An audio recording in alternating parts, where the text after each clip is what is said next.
अगर ये सपना नहीं तो क्या है?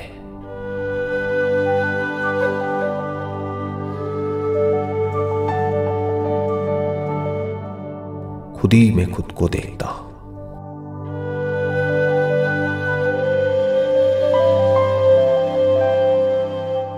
लेकिन फिर भी कभी खुद में खुद को नहीं देख पाता। अगर ये मजाक नहीं तो क्या है? सपने में भी सपनों की दुनिया में रहता हूं और उन सारे सपनों के सच होने के सपने में जीता हूं।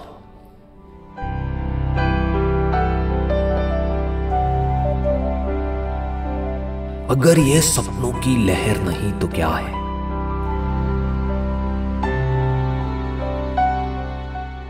खुद से ही खुद को बनाकर, खुद ही से खुद को मिटाकर खुद ही मैं मिल जाता हूं। अगर ये खुद से खुद की लड़ाई नहीं तो क्या है?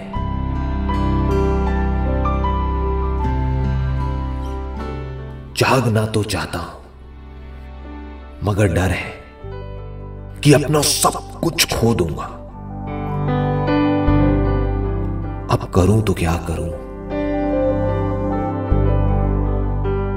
इसमें भी कोई शक नहीं कि खुद को खोकर मैं खुद को पालूंगा।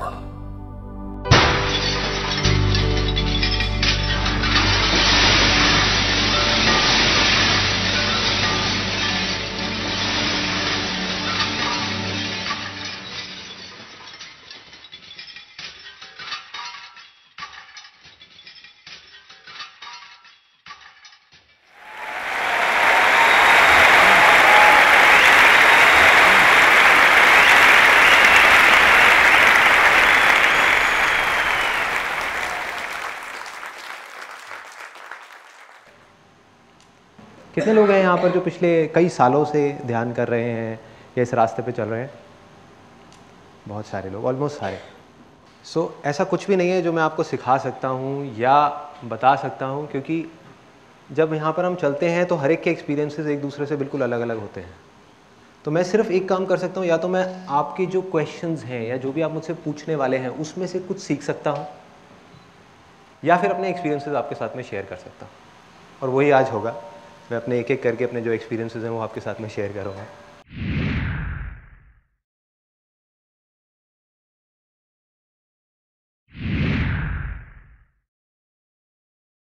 मैं अभी फिजियोथेरेपी के एक डॉक्टर के पास में जा रहा था, थोड़ा सा पेन हुआ था। मेरे बहुत अच्छे फ्रेंड है, तो वो एक बड़ा सिंपल सा उन्होंने मेरे से क्वेश्चन पूछा और मुझे हंसी आ गई। कहते कि यार रामायण में एक बात बताओ, लक्ष्मण ने उसकी सूर्पणखा की नाक काट दी। कहते अगर आज के टाइम में किया होता तो जेल में होता। आपने ये कहा बिल्कुल ठीक है कि उसने किया तो गलत ही, और फिर कह रहे हैं कि रावण की गलती है। रावण ने क्या गलती करी? सीता को हाथ तक नहीं लगाया, तो रावण कहाँ गलत है? गलत तो ये है कि भाई हाथ नहीं उठाना चाहिए था ना, बात कर लेते, हाथ क्यों उठाया? ऐसे ही आप रामायण में जाओ, महाभारत में जाओ, यहां जाओ, वहां जाओ, जहां भी जाओगे आपको कॉन्फ्लिक्ट्स नजर आएंगे। बहुत तरीके के कॉन्फ्लिक्ट्स नजर आएंगे कि एक तरफ ये कहा जा रहा है, दूसरी तरफ ये कहा जा रहा है। ये कॉन्फ्लिक्ट्स क्यों हैं? क्योंकि ये कहानियां हैं, ये कहानियां हैं, और इन कहानियों में हम मतलब ढूंढने की कोशिश कर रहे हैं। लेकिन हम मतलब ढूंढने की कोशिश कर रहे हैं उसको लिटरली देख करके। कहानी के फॉर्म में एक बहुत बड़े मैसेज को प्रिजर्व किया हुआ है। उस कहानी को जब आप अनफोल्ड करेंगे तो अंदर से एक मैसेज निकल करके आएगा, उस मैसेज को पकड़ना है। इन ग्रंथों के डीप में अगर आपको जाना है तो पहले खुद को जानना हो, उसके बिना कहानी समझ नहीं आएगी। एक एक बात जो रामायण में है, जो महाभारत में है, या बाइबल में है, या कुरान में है, वो सच है। देखने का नजरिया अलग अलग है। एक नजर से हम देखेंगे वही चीज हमको गलत लगेगी, एक नजर से देखेंगे हमको सही लगेगी, लेकिन है वो सब सच, झूठ नहीं है। किस स्तर पे है वो जब आप अंदर जाओगे धीरे धीरे समझ आएगा कि राम है क्या, हनुमान क्या है, उसको वायुपुत्र क्यों बोला गया है, मेडिटेशन में ब्रेथ का इतना बड़ा रोल क्यों बताया गया है। जब ब्रेथ लंका में जाती है, ये लंका क्या यही तो नहीं है कहीं ये शरीर जो सोने की लंका है, सीता जो है वो कहीं हमारी कुंडलिनी शक्ति तो नहीं है जो रिसाइड कर रही है। और जब हनुमान लंका में पहुंचता है तो लंका में आग क्यों लगती है, जब ब्रेथ हमारी पूरी बॉडी को जलाती है तो तप क्यों बोलते हैं उसको, ये क्यों बोलते हैं कि शरीर को तपाना पड़ेगा, और तपाने से क्या होता है, ये शरीर कहां जाता है, बाण यहीं क्यों लगना चाहिए रावण के, कहीं और क्यों नहीं, यहां पर ऐसा क्या है, इस चक्र में ऐसा क्या है, कहीं ये अग्नि का चक्र तो नहीं है, कहीं अग्नि से रूप तो उत्पन्न नहीं होता, कहीं हमारा सारा रूप इसकी वजह से तो नहीं है, अगर यहां बाण लगा तो क्या होगा, राम नाम में ज्यादा ताकत है या राम में ज्यादा ताकत है। रामायण में अगर आप ध्यान से देखोगे एक बड़ा मजेदार इंसिडेंट है, उससे आपकी पूरी रामायण ढह जाएगी पानी की तरह। वो क्या है, लोगों ने भगवान बना दिया राम को, जबकि उस पूरी रामायण में भगवान कुछ और है, भगवान राम का नाम है, ना कि वो इंसान है जिसकी बात की जा रही है। Getting my point. एक बार उसका एक छोटा सा किस्सा है, जब जा करके वो पत्थर फेंक रहे होते हैं राम राम लिख करके, उसमें राम भगवान खुद जा करके एक पत्थर को उठा करके फेंकते हैं समुद्र में और वो डूब जाता है। क्या मतलब है, राम नहीं है, राम नाम नहीं है।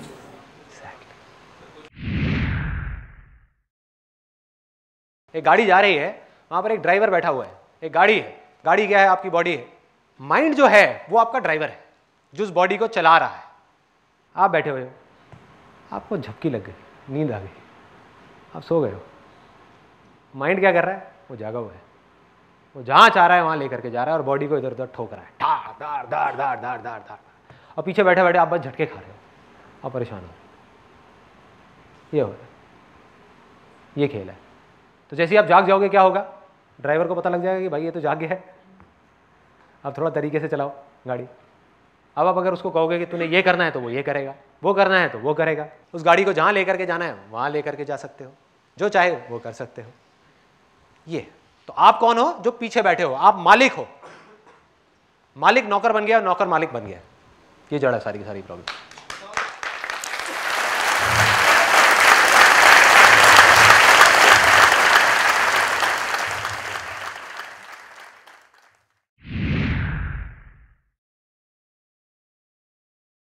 सवाल एक्चुअल में ये है कि सबसे पहले तो कि स्पिरिचुअलिटी है क्या, क्या जो आदमी स्पिरिचुअलिटी में है क्या वो मटेरियलिस्टिक वर्ल्ड से कट गया। हो सकता है हाँ, हो सकता है ना। हो सकता है एक मटेरियलिस्टिक आदमी इस वर्ल्ड में रह करके एक स्पिरिचुअल आदमी जो पहाड़ पे जाकर के चोटी पे बैठा हुआ है उससे लाख गुना ज्यादा स्पिरिचुअल हो, और दूसरी तरफ एक ऐसा आदमी जो अपने आप को स्पिरिचुअल कहता है किसी भी वे में, वो बिल्कुल ही अनस्पिरिचुअल हो, वो बिल्कुल ही मटेरियलिस्टिक हो। तो सारा खेल यहां है। There is no dividing line between spirituality and materialism. ये सिर्फ हमारे मन के वहम है। हम खुद अपनी एक इमेजिनरी एक वर्ल्ड क्रिएट कर रहे हैं, और क्रिएट करके अपनी ईगो को बढ़ाने के लिए या तो हम बोल रहे हैं कि हम स्पिरिचुअल हैं या हम बोल रहे हैं कि हम मटेरियलिस्टिक हैं। आप किसी को दिखाने के लिए कर रहे हो या फिर सच में आप कट चुके हो उसमें रहते हुए भी। अच्छा, जैसे कमल खिलता है, कमल का क्या सिंबल है, कीचड़ के अंदर से कमल खिल रहा है, क्या आप उस तरीके से हो। और ये कीचड़ क्या है, कहीं ये दुनिया ही कीचड़ तो नहीं है, और इसमें से खिलना, इससे हल्का सा ऊपर उठना, क्या यही स्पिरिचुअलिटी है। या इसमें रमे रहना और उसको स्पिरिचुअलिटी का नाम देना, मटेरियलिस्टिक चीजों का नाम देना, रिलीजन का नाम देना, भगवान का नाम देना, क्या वो स्पिरिचुअलिटी है। अभ्यास आपका राइट है, आप कर सकते हो, यही करना है। वैराग्य आप नहीं कर सकते, वो होता है अपने आप अभ्यास के थ्रू। कंसंट्रेशन किसी भी चीज पे, किसी भी काम पे, चाहे बाहर चाहे अंदर, आप कर सकते हो। मेडिटेशन आप नहीं कर सकते, मेडिटेशन में जा सकते हो। कोई अगर आपको कहता है ना कि मैं मेडिटेशन कर रहा हूं, इसका मतलब वो कंसंट्रेशन कर रहा है, ध्यान नहीं कर रहा। ध्यान में आप चले जाते हो, जब कुछ करना ना पड़े, अपने आप होने लग जाए, तब आप ध्यान की उसमें हो अवस्था में। सो अब ये वैराग्य होता क्या है, अगर आप किसी चीज को छोड़ने की कोशिश कर रहे हो तो आपको छोड़ने से अटैचमेंट हो गई है, इसको भी छोड़ना है। तो चीजें छूटती कैसे हैं? ये वैराग्य है क्या? अभ्यास करते करते करते करते करते करते करते करते एक ऐसी स्टेट आ जाती है जब आप आगे बढ़ते हो। मटेरियलिस्टिक वर्ल्ड में देखो चीजें कैसे छूटती हैं, ऐसी स्पिरिचुअल वर्ल्ड में छूटती है। आज आपके पास में साइकिल है, बाइक है, स्कूटर है, क्या है आपके पास में? बाइक है। तो अगर आपको कोई आ करके देगा कि भैया मेरी साइकिल ले ले और अपनी बाइक मुझे दे दोगे? नहीं दोगे। गाड़ी देगा तो हाँ फिर तैयार है। चलनी चाहिए गाड़ी बढ़िया गाड़ी है यार, बढ़िया ब्रांड न्यू गाड़ी, एक्सचेंज हो जाएगी। गाड़ी आपको मिल गई, सपोज सेंट्रो मिल गई, कल को कोई आता है और बढ़िया आपको गाड़ी दे देता है, होंडा सिटी दे देता है, कर लोगे एक्सचेंज सेंट्रो से? कर लोगे। तो आपने क्या किया? सेंट्रो को छोड़ दिया और होंडा सिटी को पकड़ लिया। इसी को वैराग्य बोलते हैं। जब भी हमको कोई बड़ी चीज मिल जाती है तो छोटी अपने आप ही छूट जाती है, छोड़नी नहीं पड़ती। जिसके पास में सिर्फ बाइक है उसको आप बोलोगे मेरे को अपनी बाइक दे दे, आप अपनी जान लगा दोगे, अपनी बाइक नहीं दोगे, लड़ पड़ोगे उस आदमी से। 4 लोग भी आ जाएंगे, आप बाइक को नहीं छोड़ोगे, लेट जाओगे वहां सड़क पे, बाइक नहीं छोड़ूंगा, है ना? और गाड़ी मिल गई तो बाइक छूट गई। गाड़ी के बाद में जेट प्लेन मिल गया तो क्या आपको गाड़ी की टेंशन रहेगी? नहीं। फिर आप जेट को नहीं छोड़ोगे। जब जेट से भी बड़ा कुछ मिल गया तो जेट अपने आप छूट जाएगा। ऐसे ही स्पिरिचुअलिटी में समझ आने की बात है ना। Spirituality is nothing but understanding of the truth. जैसे जैसे आपकी समझ बढ़ती चली जाएगी, इसी को कॉन्शियसनेस बोला गया, इसी को नॉलेज बोला गया, अलग अलग नाम से उसको बोला जा रहा है। नॉलेज कहां से आती है? कॉन्शियसनेस के स्तर के बढ़ने से। जितनी आपकी अवेयरनेस, आपकी समझ, आपकी अंडरस्टैंडिंग इस दुनिया की बढ़ती चली जाएगी तो जो छोटी मोटी चीजें हैं वो अपने आप ही छूटती चली जाएंगी, छूट जाएंगी, छोड़नी नहीं पड़ेगी, छोड़ भी नहीं सकते। जब परम आनंद मिल गया तो छोटी छोटी चीजों में आपको कहां आनंद आएगा? जब भी आपका मन शांत होगा कुछ भी करने से, वो अच्छे कर्म है। जिससे भी आपका मन अशांत होगा या दूसरों का मन अशांत होगा वो बुरे कर्म है। अगर इसका मैं बेस बताऊं, बेस कि क्या करना है और क्या नहीं करना, जो भी इस कैटेगरी में फॉल होता है वो अच्छे कर्म है, जो इस कैटेगरी से बाहर है वो सब बुरे कर्म है। वो क्या है? सबसे पहला सेल्फ इंक्वायरी, सबसे अच्छा कर्म है। इससे अच्छा दुनिया का कोई कर्म नहीं हो सकता। स्पिरिट ऑफ इंक्वायरी, वो इंक्वायरी की स्पिरिट क्या है कि मैं हूं कौन। इससे अच्छा कर्म दुनिया में और कोई नहीं है, हो ही नहीं सकता, क्योंकि ये आपको अंदर लेकर के जा रहा है, बाकी सारे विचार आपको बाहर लेकर के जा रहे हैं। तो कितने लोगों के अंदर ये सवाल उठाए कि मैं कौन हूं, कहां से आया हूं, कहां जाने वाला हूं। इससे अच्छा कोई कर्म नहीं है इस दुनिया में। इसको पकड़ करके रखो। जब तक ये सवाल आपके अंदर है आप अच्छे कर्म कर रहे हो। जिस दिन ये सवाल आपके अंदर से निकल गया आप बुराई के रास्ते पे अपने आप ही चल पड़ोगे। चलोगे नहीं, चलने लग जाओगे। दूसरा क्या है? Self control. जो करने से आपका सेल्फ कंट्रोल बढ़ रहा है, किसके ऊपर? अपनी 10 इंद्रियों के ऊपर। जो हमारी 5 ज्ञानेंद्रियां हैं, 5 कर्मेंद्रियां हैं और एक दश इंद्रिय जिसको बोला गया माइंड। अगर सिंपल वे में देखा जाए तो इस 11 के बाहर और कुछ भी नहीं है। सिर्फ इन 11 पे आपको कंट्रोल करना है। वही लोग नहीं कर पा रहे। फॉर एग्जाम्पल, एक आदमी कहता है कि मैंने स्विमिंग सीख ली। कहां सीखी? पानी के बाहर। पानी के बाहर। तब पता लगेगा उसको स्विमिंग आती है नहीं जब वो पानी के अंदर जाएगा। तो जब वो इंद्रियां आपके ऊपर हावी होती हैं तब उस समय आपको अपनी विल पावर को, अपनी इच्छा शक्ति, जो इच्छा शक्ति किसकी है? उसी की है, अंदर जो है उसकी इच्छा शक्ति को लेकर के सामने आना है। और उस समय धीरे धीरे अगर आपका अपने ऊपर कंट्रोल आता चला गया, एक ऐसी स्टेट आ जाएगी जब आपको कंट्रोल करना नहीं पड़ेगा। ये सब 10 की 10 इंद्रियां आपके कंट्रोल में होंगी। चाहोगे तो करोगे, चाहोगे तो नहीं करोगे। चाहोगे तो यहां से कुछ आएगा, चाहोगे तो नहीं आएगा। और एंड में जो 11वीं इंद्री बच जाएगी, जो सबसे ज्यादा पावरफुल है, वो है माइंड।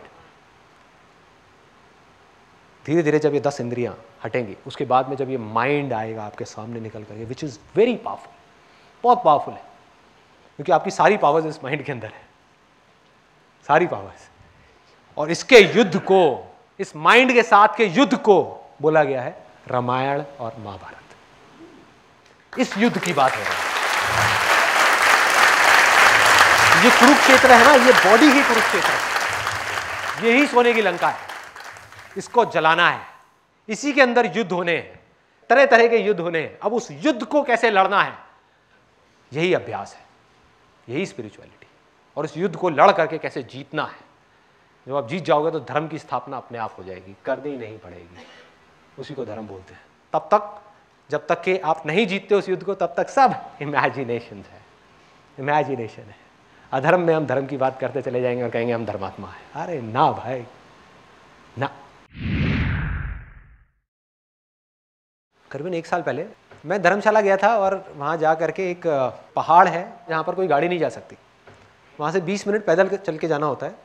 और वहाँ पे जा करके एक होटल बना हुआ है, वहाँ पर अपनी सांसों की भी आवाज़ शोर सुनाई देती है। तो मैं 10 दिन तक वहीं था और मैं बैठा हुआ बाहर ध्यान करने के लिए। शाम को करने बैठा था करीबन 4-5 बजे, और 7-8 बज गए, 9 बज गए, मुझे नहीं पता कितना क्या टाइम हो रहा था, रात हो गई थी। और रात होते होते वहाँ पर बहुत तेज़ मेरे कानों के अंदर एक झिंगुर की आवाज़ सुनाई देने लगी। झिंगुर पता है सबको क्या होता है, जंगल में नहीं होता वो गर्र करके वो आवाज़ें आती हैं। उस आवाज़ को मैंने देखना शुरू किया। देखना मतलब मन की आंखों से देखना, एक आंख से देखना, जिसमें एक आंख से देखने की बात करी गई है ना, एक आंख से देखना, उसको देखना शुरू किया बंद आंखों से। जब उसको देखा तो वो एक आवाज़ नहीं थी, वो 2 आवाज़ें थी। 2 के बाद में और दिखी, फिर और दिखी, फिर और दिखी। उसके अंदर कई आवाज़ें थी। उस एक झिंगुर की आवाज़ में बहुत सारी आवाज़ें थी। उस आवाज़ को तोड़ा तो समझ आया कि ये एक आवाज़ नहीं है, एक लग रही थी, एक नहीं है, उसके अंदर बहुत सारी आवाज़ें हैं। जैसे एक वीडियो देखते हैं, वीडियो में 1 सेकंड में 25 फ्रेम निकल जाते हैं, 25 स्टिल फोटोग्राफ्स निकलती है। देखने में क्या लगता है कि मैंने 1 सेकंड देखा, जबकि 25 फ्रेम निकल गए। सोचो अगर उसको स्लो मोशन में कर दिया जाए तो आपको समझ आएगा कि ये हो क्या रहा है, फिल्म चल कैसी रही है। तो जैसा आप फिल्म के बारे में सोच रहे हो और जो फिल्म है उसमें फ़र्क आता चला जाएगा। ऐसे ही आवाज़ में है, ऐसे ही हर चीज़ में है, ऐसे ही स्मेल में है, हर चीज़ में है। जो भी हमारी इंद्रियां हैं, जो हम सोच रहे होते हैं, जैसा हमको दिख रहा होता है वो कुछ और होता है, रियलिटी कुछ और होती है। ये हमारी माइंड की परसेप्शन होती है जो उसको इंटरप्रेट करके उस साउंड को देती है। जैसे ही मेरा ध्यान उस आवाज़ पे जा रहा था, वो एक्सपैंड करती चली जा रही थी, बढ़ती चली जा रही थी। ध्यान हटा, वहां से दूसरी आवाज़ की तरफ आया जो बेस था, जिस आवाज़ के ऊपर ही आवाज़ टिकी हुई थी, तो आवाज़ गायब। गायब कहां से आई, कहां गई, पता नहीं। तो जब तक मैं देख रहा था बहुत सारी आवाजें थी, जो आवाजें एक उस आवाज में से निकल करके आ रही थी, उसी में से आई, उसी में से गई, उसी में से आई, उसी में से गई। उसको भी देखना बंद किया तो मैं भी नहीं था, कुछ नहीं था, कुछ नहीं। तो इस एक्सपीरियंस से मुझे क्या समझ आया, ये चीज हो गई। और कई बार क्या होता है कि वो चीज़ हो जाती है, यहीं पे सेल्फ इंक्वायरी का बहुत बड़ा रोल आता है। जो मैंने आपको कहा ना, सेल्फ इंक्वायरी, हर चीज़ को समझना है, सिर्फ एक्सपीरियंस नहीं करना, उसको समझना भी है कि क्या है, क्यों है, कैसे है, क्या हो रहा है, कैसे हो रहा है। तो उस समय नहीं समझ आया, उस समय तो बस ये एक्सपीरियंस रजिस्टर हो गया। लेकिन जब बाद में इसके बारे में मैंने समझने की कोशिश करी तो मेरे को 2 चीज़ें मोटी मोटी समझ में आई। एक ये कि जब भी हम अपना ध्यान किसी भी चीज की तरफ लगा देते हैं, चाहे वो आवाज हो, चाहे वो लाइट हो, चाहे वो कुछ भी हो, वो एक्सपैंड करने लग जाती है, वो बढ़ने लग जाती है।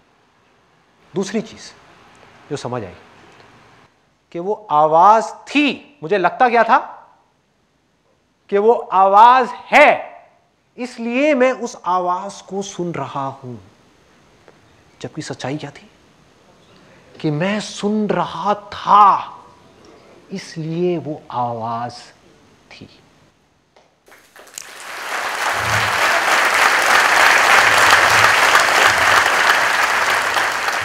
अब इसको आवाज से हटा करके कहीं और डालते हैं। आप हो, इसलिए मैं आपको नहीं देख रहा, मैं देख रहा हूं, इस वजह से आप हो, नहीं तो आप हो ही नहीं। उसमें सिर्फ आप नहीं हो, मैं भी, ये सब एक ही है, अलग नहीं है।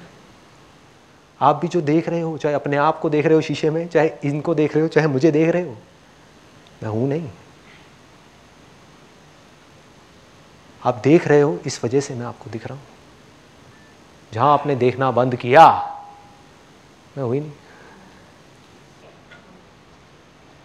ये हो गया जो मैं अपने एक्सपीरियंस के बेस पे आपको बता रहा था। प्रैक्टिकली समझना है कैसे होता है, साइंटिफिकली समझना है कैसे होता है, क्वांटम फिजिक्स को स्टडी करना शुरू कर दो।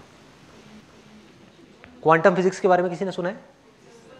साइंस है, कोई स्पिरिचुअलिटी नहीं है, कोई थियोरेटिकल बातें नहीं है। यही जो बात मैं आपको बोल रहा हूं, ऑब्जर्वर इफेक्ट बोलते हैं इसको। जब कोई देख रहा है तो मैटर है, ये मैटर है। नहीं देख रहा है तो सिर्फ वेव्स है, ऊर्जा है जो बह रही है। देखने से सब चीजें मटीरियलाइज होती चली जा रही है, बनती चली जा रही है। तो मैं आपको देख कहां रहा हूं और कौन देख रहा है?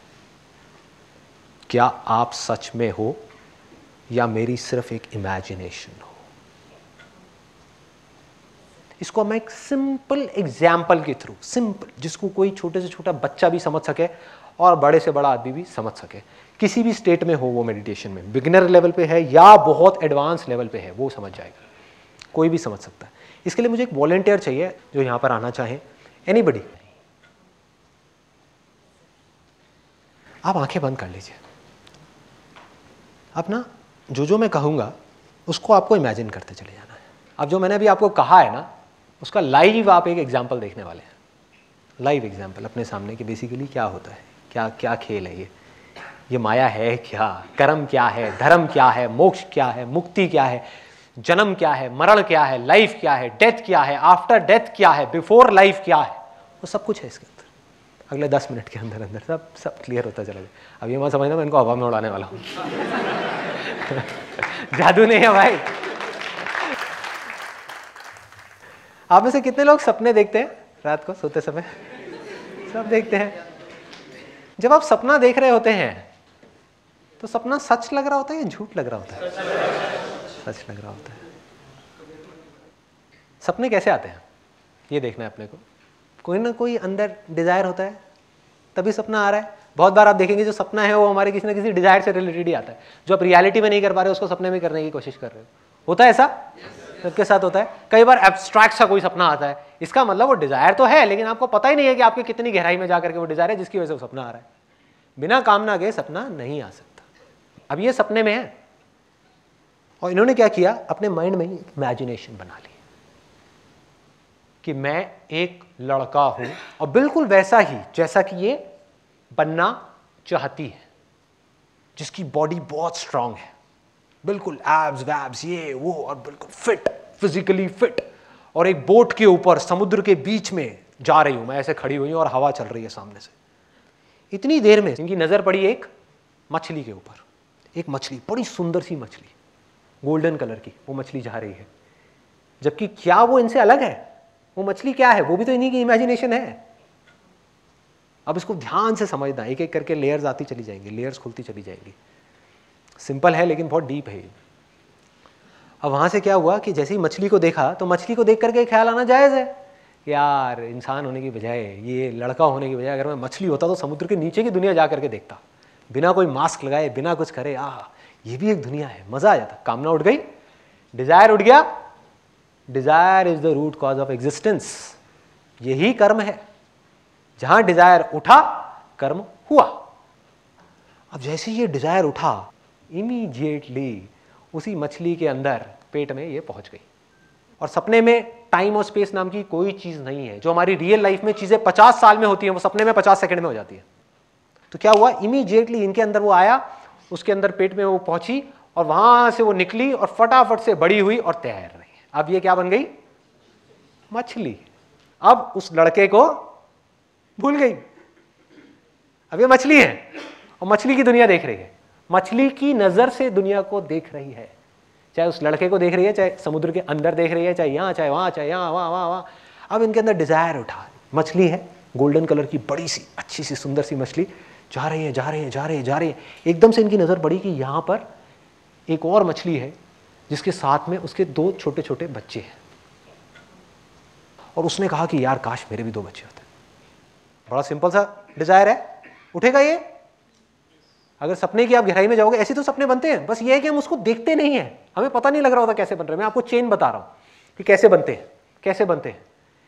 एक सपने में से एक सपना बना जहां पर ये लड़का है, वहां पर से एक सपना बना जहां पर ये मछली है, और मछलियों को और उनके बच्चों को, उसकी फैमिली को देख करके इनके अंदर एक और डिजायर उठा कि मेरी भी फैमिली होनी चाहिए। जैसे ये डिजायर उठा, उनके अंदर से मछलियां बाहर आ गई।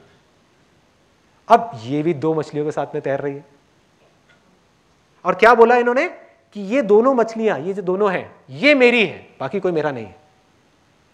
इस मछली के लिए ये वाली, क्योंकि वो पीछे का सब भूल चुकी है, उसके लिए आज की जो रियलिटी है वो क्या है, सपने के अंदर, इस लेयर के अंदर, कि ये जो बच्चे हैं ये मेरे हैं, जबकि सब कुछ ही इनका है। समझ गए क्या हो रहा है? वो लड़का भी यही है, मछली भी यही है, सब कुछ यही है। अब एक दिन एक शिकारी आया और उसने आ करके कांटा फेंका, और कांटा जा करके, ये तो बड़ी थी, ये तो बच गई, इन्होंने देखा एकदम से, लेकिन जो बच्चा है जिससे आपको इतना प्यार है, जिसके साथ पता नहीं कब तक आप खेलते रहे, और बड़ा जबरदस्त अटैचमेंट है, क्योंकि उस अटैचमेंट को आप अपने माइंड के लेवल पे, बॉडी के लेवल पे फील कर चुके हो, बहुत अच्छे तरीके से आप फील कर चुके हो। और जैसे ही उसके गले में कांटा पड़ा, वो छटपटाने लगा। आपका जो बच्चा है, एक बच्चा है, दूसरा वो रोने लगा, जो दूसरी मछली है, और आप उसको देख रहे हो, अपने बच्चे को आप बचाने की कोशिश कर रहे हो, उस कांटे से लड़ रहे हो, अपने आप को उससे जाकर के टकरा रहे हो, लेकिन आप उसको छुड़ा नहीं पा रहे। और धीरे धीरे करते करते वो बेचारी खून ही खून चारों तरफ, और उसको ऊपर से खींच लिया, एक शिकारी ने खींच करके अपने पास में रख लिया। अब भयानक गुस्सा है और बदला लेने की भावना आई अंदर से, आएगी कि कौन है, मैंने किसी का क्या बिगाड़ा था, मैंने किसी का क्या बुरा किया था जो मेरे बच्चे को मार दिया। मैं अच्छी खासी खेल रही थी अपने बच्चे के साथ में, क्या दिक्कत थी? कोई दिक्कत नहीं थी। क्यों आकर के शिकारी ने मारा मेरे बच्चे को, क्यों मारा? और उनके अंदर गुस्सा भर गया, भयानक गुस्सा, बदला लेने की भावना आई कि मैं उस शिकारी को छोड़ूंगी नहीं। ऐसा ही होगा अगर रियल लाइफ में इमेजिन करो, अगर आप में से किसी के बच्चे के ऊपर कोई हाथ डाल दे, आप क्या करोगे? यही तो करोगे ना, गुस्सा आना जायज है। आप कहोगे मैं नहीं छोड़ूंगा, मेरे बच्चे को कैसे मारा इसने, मैं नहीं छोड़ने वाला। यही हुआ इनके साथ में। तो सपनों की एक लेयर में से दूसरी लेयर में से एक और लेयर निकल गई, और हर लेयर अपने आप में कंप्लीट यूनिवर्स है, एक कंप्लीट दुनिया है। और जैसे ही ये कामना उठी, जैसे ही ये डिजायर उठा इनके अंदर, इमीडिएटली ये यहां से हट करके कहां पहुंच गई? एक लेडी थी जो फॉर एग्जांपल प्रेग्नेंट होने वाली थी, तो सीधा उनके कोख में पहुंच गई, उनके अंदर वहां पे गई, जा करके पैदा हुई, पैदा होते ही बड़ी हुई, बड़ी हुई, बड़ी हुई और बड़ी हो गई। वहां पर वो लड़का है, बदला लेने के लिए पैदा हुई। उसने जा करके मारा उस शिकारी को, और वो शिकारी मर गया। और अब हुआ क्या कि वो शिकारी जिसने एक मछली के बच्चे को मारा था, वो कांटा फेंका था, वो कौन था? वही आदमी जो उस नाव पे चल रहा था। समझ आ रहा है? वो पहला, यहां से क्या बनी थी? एक लड़का बनी थी जिसकी बॉडी बहुत स्ट्रांग थी, जो बोट पे जा रहा था। क्या था वो? वही तो शिकारी था, वही तो है वो शिकारी जिसको बूढ़ा होने के बाद में मारा गया है। वो भी यही, और वो भी वही, और वो भी वही, और वो भी वही, और वो भी वही। अब सबसे मजेदार चीज, आप एक बार आंख बंद करिए। ये जो पूरी दुनियाएं क्रिएट हुई है, यहां से यहां, यहां से यहां, यहां से यहां, यहां से यहां, ये सब कहां है? इनके अंदर है ना? इनके अंदर ही तो है। तो अभी यहां पर जो कुछ चल रहा है, मेरा सिंपल सा सवाल ये है कि ये कहां है? आपको ये तो समझ आ गया कि आगे तक की जितनी चेन थी वो सब इनके अंदर ही है, कि पीछे की चेन कहां है? कहां है? जहां पर टाइम और स्पेस नाम की कोई चीज नहीं है। यही सवाल है जो आपको अपने अंदर भरना है, अपने अंदर डालना है। ये आपको एंड तक ले जाएगा, एंड तक ले जाएगा कि अगर मेरे सपनों की दुनिया में मैं यहां से वहां, वहां से वहां, वहां से वहां, वहां से वहां, जहां टाइम भी क्रिएट हो रहा है, स्पेस भी क्रिएट हो रहा है, लोग भी क्रिएट हो रहे हैं, दुनियाएं भी क्रिएट हो रही है, दुनिया के अंदर दुनिया बनती चली जा रही है, सब कुछ होता चला जा रहा है, तो मैं ये कैसे कह सकता हूं कि ये जो हो रहा है ये भी मेरी पीछे कोई इमेजिनेशन नहीं थी? हो सकता है कि जो कुछ मैं कह रहा हूं वो सब बकवास हो सकता है उसमें कुछ सच हो। उसका जवाब सिर्फ और सिर्फ आपको अपने अंदर जाकर के मिलेगा, बाहर से नहीं मिल सकता। I don't believe in the word God, I believe in God which is nameless. For example, एक आदमी है जो यहां पर पहुंच गया है ना, और अपने आप को शीशे में खड़े होकर के देख रहा है। खड़े आप भी वहीं हो, देख आप भी रहे हो, फर्क क्या है, उस शीशे पे धूल जमी हुई है। अब उसकी सारी धूल हट गई, अब वो खुद को देख रहा है, खुद के निराकार रूप को देख रहा है, जो बेस है हर चीज का। सब कुछ बदल रहा है लेकिन वो नहीं बदल रहा, वो वहीं का वहीं है, बिल्कुल स्टिल है, और उसी के अंदर सब कुछ हो रहा है। और आप जब उसको देख रहे हो तो कोई उसको देख करके बोल रहा है कि ये परमात्मा है, कोई कह रहा है कि हम इसके बच्चे हैं। बिल्कुल ठीक है, क्यों नहीं है? ये कहना गलत होगा? गलत क्यों है? यहीं से तो आप आए हो ना। उसी रिफ्लेक्शन में जब खुद को देख रहे हो, जब आप खुद के दर्शन कर रहे हो, तो आपको यह लग रहा है कि वो अलग है, क्योंकि आप खुद को कभी नहीं देख सकते। लेकिन जिस प्योरिटी में जाकर के लास्ट स्टेट में आप खुद को देख रहे हो, तो वो आप खुद ही हो। डीपर रियलाइजेशन आपको है, लेकिन आपको लग रहा है कि इसके बियॉन्ड भी कुछ है। तो कोई कह रहा है कि ये भगवान है जो दिख रहा है, जो निराकार है, जो ये है, जो वो है, और वो बिल्कुल ठीक कह रहा है, क्योंकि अब वो डिपेंड करता है किस वे में कह रहा है। वो कह रहा है कि इस बॉडी के लेवल से जब मैं उसको देख रहा हूं, तो एक लहर को अगर देखा जाए तो लहर समुद्र का बच्चा ही हुई ना। तो वो कह रहा है I am the son of God, मैं बच्चा हूं और वो भगवान है, वो सच कह रहा है। कोई कह रहा है भगवान ने दुनिया बनाई है, बिल्कुल सच है, भगवान ही है रहा। लेकिन भगवान ने बनाई है, भगवान में से जो निकला उसने बनाई है, वो भी तो भगवान ही है, वो भी सच है। झूठ किसे कहोगे? कोई कह रहा है अहम ब्रह्मस्मि, अनल हक, आई एम दैट, कि मैं ही वो हूं, वो भी सच है। कहने का तरीका अलग अलग है, कहने का तरीका थोड़ा सा अलग अलग है, सब सच है, झूठ कुछ भी नहीं है। कहने का तरीका अलग अलग है। जो भक्ति में जाकर के डूब करके बोलेगा वो कहेगा परमात्मा है, जो ज्ञान में जाकर के डूब करके बोलेगा, साक्षात देख करके बोलेगा, वो कहेगा अरे तो मैं खुद ही हूं। बातें किसी ने भी गलत नहीं कही, ना जीसस ने, ना इसने, ना उसने, ना उसने, किसी ने गलत नहीं कही, सबने एक ही बात कही है। लोगों ने क्या किया? बातों को छोड़ दिया और अपनी कामनाओं को पूरा करने के लिए भगवान को यूज कर रहे हैं कि हे भगवान मेरी ये कामना पूरी करो, वो करो, वो करो। जबकि भगवान क्या कह रहा है? कामनाओं को छोड़ो। उसको नहीं समझा, उसमें अपना फायदा नहीं है ना। उसको नहीं समझा कि परम उसमें कैसे जाना है, परम आनंद में कैसे जाना है, उसमें कैसे जाना है, उसमें कैसे जाना, ना कुछ नहीं। भक्ति का मतलब नहीं समझा, ज्ञान का मतलब नहीं समझा। भक्ति क्या है? वो आवाज जो ना बन रही है ना मिट रही है, 24 घंटे चल रही है, जिसको अभी मैं सुन रहा हूं, बोलते वक्त भी, चुप होते वक्त भी, सपने में भी, उठे हुए भी, गहरी नींद में भी।